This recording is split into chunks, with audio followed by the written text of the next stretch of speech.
Welcome to Kenton's videos. Enjoy the video. You start by opening the page you will modify. Once done, open DevTools with F12 or Ctrl plus Shift plus I so you can test live. Create or edit a HTML file and place a script tag. Make sure to choose head for early execution or just before /body to run after DOM loads. Use a simple console.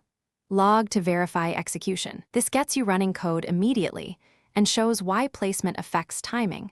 DOM readiness versus early parsing.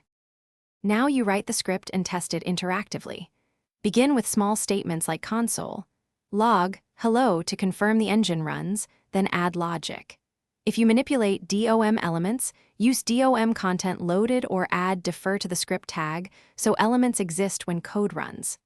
Step through in DevTools, set breakpoints, and call functions from the console to inspect variables. This approach helps isolate issues early and explains why incremental testing beats large, untested blocks. Finish by deploying the tested script into the page and verifying behavior across target browsers.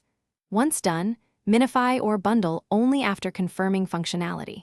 If something breaks, check the console for error messages and the network tab for missing files. Those two checks quickly reveal path or syntax problems. Make sure to clear the cache or hard reload with Ctrl plus Shift plus R to avoid stale assets. If errors persist, comment out recent changes and reintroduce them one at a time to find the culprit. Thanks for watching. Consider subscribing if we helped you.